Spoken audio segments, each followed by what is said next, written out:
Welcome to Moriya classes, आपका भरोसेमंद साथी। नमस्कार विद्यार्थी मित्रों, आप सभी का स्वागत करते हैं मोरिया क्लासेस में। विद्यार्थी मित्रों, बच्चों को आजकल बहुत ज़्यादा तकलीफ हो रही है, बहुत ज़्यादा दिक्कत हो रही है कि सर हम सवाल करना तो चाहते हैं लेकिन समझ में नहीं आ रहा है। जैसे बड़ा आज मैं आपको अकाउंट का चैप्टर नंबर 5 का बेसिक समझाने वाला हूँ। मैंने सवाल तो सारे करवा दिए हैं लेकिन बच्चों का डिमांड था कि सर बेसिक भी करवा दीजिए ना, जिससे मुझे सवाल करने में बड़ा मजा आए और जल्दी से समझ में आ जाए। तो आज हम आपको पूरा डिटेल में चैप्टर 5 जिन बच्चों को समझ में बिल्कुल भी नहीं आता है उनके लिए मैं ये सारी चीजें लेकर आया हूँ। और इतना अगर आपने कर लिया गारंटेड कहता हूँ बड़ा, इसके बाहर का कुछ भी नहीं आएगा। बस इतना ही आपको पढ़ना है, इसके अलावा कुछ नहीं पढ़ना है बड़ा। जैसा मैं आपको समझा रहा हूँ, जिस तरीके से मैं आपको बता रहा हूँ उस तरीके से करोगे तो 100% आपका काम हो जाएगा बेटा। बस एक बार कोशिश करना है, मेहनत करना है इस टॉपिक को समझने में। आज आपकी सारी प्रॉब्लम्स दूर हो जाएगी। इसके बाद मैं एक वीडियो और बनाऊंगा जिसमें मैं आपको थोड़े बहुत जो काम के हैं ख्याति वाले पॉइंट समझाऊंगा। उसके बाद मैं आपको थोड़े बहुत सम बताऊंगा कि इसमें कैसे कैलकुलेट करना है। उसके बाद बड़ा आपको कोई भी सवालों में दिक्कत नहीं होगी, इस बात की गारंटी है। आप लोग समझते रहना। तो अध्याय चैप्टर नंबर 5 है बड़ा, ध्यान देना। चैप्टर नंबर 5 है साझेदार का प्रवेश। आज जो मैं आपको बताने जा रहा हूँ वो पूरा डिटेल में समझाऊंगा बड़ा। आप सभी को पता है कि एक आर्थिक चिट्ठा होता है पक्की तौर पर, जिसे बैलेंस शीट कहते हैं बड़ा।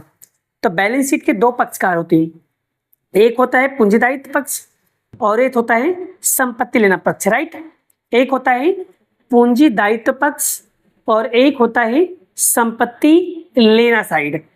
क्लियर हो बड़ा? यहाँ तक समझ में आ गया? बस इसी को अगर आपने सीख लिया बड़ा, अगर समझ लिया तो बड़ा गारंटेड कहता हूँ कि आपको कोई भी 8 में से 8 लाने से रोक नहीं सकता। सबसे पहले बात करते बड़ा, अगर मान लो आपको पूंजी दिया है बड़ा, ठीक है, पूंजी में मान लो ए बी करके, मतलब कोई भी राम श्याम दिया हो या ब्रह्मा विष्णु दिया हो या नरेश रावण दिया हो, तो यानी कि कोई भी दो नाम दिया हो, तो याद रखना पूंजी की रकम कहाँ लिखना है।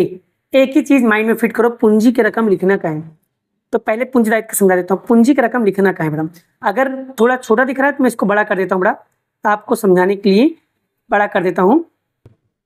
ठीक है, जैसे पूंजी दायित्व साइड का समझा रहा हूँ बड़ा। जैसे पूंजी की रकम कहाँ पर जाएगी, तो साझेदार के पूंजी खाते के जमा में जाना है, वहां पर लिखना है शेष आगे लाई। और राम के खाने यानी ए के खाने में मान लो जो भी रकम हो वो, और बी के खाने में जो भी रकम हो वो लिखना है। और अगर मान लो पूंजी दायित्व में चालू खाता ए लिखा है तो क्या करना है, चालू खाता के आपको जमा में जाना है, वहां पर लिखना है शेष आगे लाए, ए के खाने में जो रकम दिया होगा वो लिखेंगे। क्लियर? आगे बढ़ा। अगर मान लो कोई भी अनामत या लाभ की बाकी अगर आपको दिया है, जैसे मान लो लाभ हानि खाता दिया हो, सामान्य अनामत खाता दिया हो, पूंजी अनामत दिया हो, अनामत फंड दिया हो, आकस्मिक अनामत दिया हो, या कारीगर आकस्मिक मुआवजा फंड दिया हो, विनियोग कमी वृद्धि फंड दिया हो, ऐसे सारे शब्द अगर आपको दिखाई देते हैं, ठीक है, ऐसे सारे शब्द अगर आपको दिखाई देते हैं बड़ा, तो आपको क्या करना है, पुराने साझेदार के पूंजी में या तो चालू खाते की किधर साइड जाना है, जमा साइड में। फिर से पूंजी या चालू खाते के जमा में जाना है, पूंजी या चालू खाते के जमा में जाना है। आपको पुराना जो लाभ हानि का अनुपात दिया होगा उस अनुपात में क्या करना है, इसको बांटना है। यानी पुराना जो भी अनुपात, जैसे मान लो कि 4:3 दिया, ये 1:1 दिया, कोई भी अनुपात दिया हो, उसमें क्या करना होगा, आपको बांटना होगा। ये कहाँ पर बांटेंगे, साझेदार के पूंजी खाते के जमा में जाएंगे, इसको क्या करेंगे, पुराने अनुपात में बांट देना है, जो भी अनुपात आपको दिया गया होगा। ठीक है, अब आगे बात करते बड़ा। अगर अन्य दायित्व जैसे लेनदार दिया है, देनी हुंडी दिया है, प्रोविडेंट फंड दिया है, कारीगर लाभांश फंड दिया है, ग्रेजुएटी फंड दिया है, कर्मचारी बचत फंड दिया है, खर्च चुकाना बाकी दिया हो या ऋण या लोन दिया हो, ये सब आपको कहाँ लिखना है बड़ा, एक ही जगह पे लिखना, आर्थिक चिट्ठा के पूंजी दायित्व में लिखना है बड़ा। आर्थिक चिट्ठे के पूंजी दायित्व में आपको लिखना है। अगर ये शब्द दिखाई दे तो एक ही जगह पे लिखना है। कहाँ लिखोगे, आर्थिक चिट्ठा के पूंजी दायित्व में ही लिखना है। बात खत्म, बात खत्म। आई होप, आशा करता हूँ बड़ा आप लोगों को ये चीजें समझ में आ रहा होगा।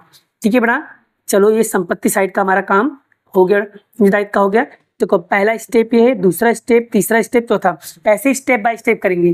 पहले स्टेप करेंगे, फिर दूसरा करेंगे, फिर तीसरा करेंगे, फिर चौथा, ऐसे स्टेप बाय स्टेप आपको करना पड़ा।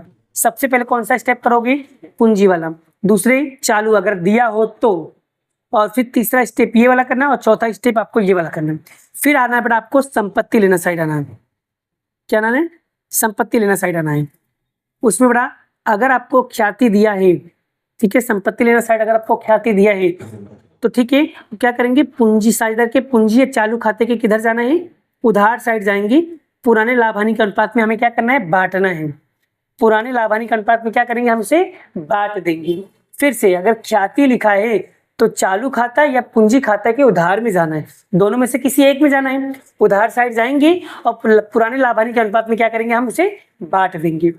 इस सवाल आएगा तो और बढ़िया तरह समझ पाओगे बेटा। अब ये चीजें को अगर आप हो सके इसको नोटबुक में लिखना, और मैंने जो सवाल बनाया है, मतलब जो सवाल का वीडियो बनाया है उसको लेकर बैठना, और फिर इसे लेके बैठना, आपको देखना 100% समझ में आ जाएगा। ठीक है, फिर चालू खाते का बी मतलब कहाँ लिखेंगे, चालू खाते के उधार साइड जाएंगे, वहां पर लिखेंगे शेष आगे लाए, और बी के खाने में जो भी रकम होगी वो लिख देंगे। अब आते हैं संपत्तियां, कौन कौन सी संपत्तियां, जैसे जमीन, मकान, यंत्र, फर्नीचर, विनियोग, औजार, देनदार, लेनी हुंडी, स्टॉक, अग्रिम प्राप्त आय, ये सारे शब्द अगर आपको दिखाई देते हैं बेटा, वो सब आपको कहाँ लिखना है, आर्थिक चिट्ठा के संपत्ति लेना पक्ष में लिखेंगे। आर्थिक चिट्ठा के संपत्ति लेना पक्ष में लिख देना है, बात खत्म। अब आते हैं, अगर सवाल में लिखा है रोकड़ बैंक, रोकड़ से लिखा हो या बैंक लिखा हो या दोनों लिखा हो, रोकड़ बैंक, तो बड़ा इसकी एक ही जगह एंट्री आएगी, कहां पर, रोकड़ बैंक खाते के उधार साइड जाना है। रोकड़ बैंक खाते के उधार साइड जाना है, वहां पर लिखना है शेष आगे लाइव। ठीक है, जो भी रकम दी होगी वो रकम लिख देंगे। अब आते बेटा, जैसे लाभ हानि खाता दिया हो, हानि वाला, विज्ञापन अभियान खर्च लिखा हो, संशोधन विकास खर्च लिखा हो, ये वाला तो बड़ा एग्जाम में नहीं आता है। ठीक है, अगर ये तीन चीज दिया है बेटा तो क्या करना है, साइडर के पूंजी या चालू खाते के उधार में जाना है, पुराने अनुपात में बांट देना है बेटा। ठीक है, पुराने अनुपात में बांट देना है। क्लियर हुआ, आई होप, आशा करता हूँ आपको ये चीजें क्लियर हो रहा है। अब बेटा इसको करना कैसे मैं आपको समझा देता हूँ बेटा, इसको करना कैसे मैं आपको यहाँ पर समझाने का प्रयास करता हूँ बेटा, एकदम ध्यान से समझना, इसको मैं एकदम डिटेल में समझाने का प्रयास करता हूँ बेटा। ठीक है, अब बड़ा इसके अब यहाँ पर इसी स्टेप बाय स्टेप करना है। अब बड़ा नेक्स्ट वीडियो में आपको बताऊंगा कौन कौन से खाते बनाए जाएंगे और कौन से खाता में कौन सी एंट्री करना है, ये चीजें मैं आपको नेक्स्ट वीडियो बनाऊंगा। अभी आपको क्या करना है, इसको अच्छे से लिख लो बेटा, एकदम बढ़िया तरीके से डिटेल में लिखना बेटा, और अच्छे से लिखना जिससे आपको समझ में आ जाए बेटा। ठीक है, इसको लिख कर रखना और इसी को पढ़ना बार बार बेटा, और ये स्टेप याद रखना। इसी स्टेप के वजह से क्या करना, आपको बार बार करना है। पहले स्टेप 1 करना, फिर स्टेप 2 करना, फिर स्टेप 3 करना, स्टेप 4 करना, फिर स्टेप 5 करना, फिर स्टेप 6 करना, स्टेप 7 करना, फिर ठीक है स्टेप 8 करना, स्टेप नंबर 9 करना। इस तरीके से बेटा आपको सारे स्टेप्स को सोल्व करना है बेटा। और अगर फिर भी कोई डाउट या कोई कंफ्यूजन होता है तो आप मुझे मैसेज कर सकते हो, मैं आपको पूरा डिटेल में समझाने का प्रयास करूंगा बेटा। आई होप, आशा करता हूँ बेटा आपको ये सब चीजें क्या हो गया होगा, क्लियर हो गया होगा। अगर सारी चीज बेटा आपको क्लियर हो गया है, कोई भी डाउट या कंफ्यूजन रह जाता है बेटा तो आप मुझसे मैसेज करके पूछ सकते हो बेटा। ठीक है, मैं आपके साथ यहीं पे रहूंगा और जो भी आपको पूछना है मुझसे पूछ सकते हो, मैं आपके लिए ही हूँ। कोई भी डाउट होगा मैं बैठा हूँ डाउट क्लियर करने के लिए। अब आपको अकाउंट में बिल्कुल भी टेंशन नहीं लेना, जितना मैं वीडियो बना रहा हूँ उतना वीडियो आपको देखना है, मतलब देखना है।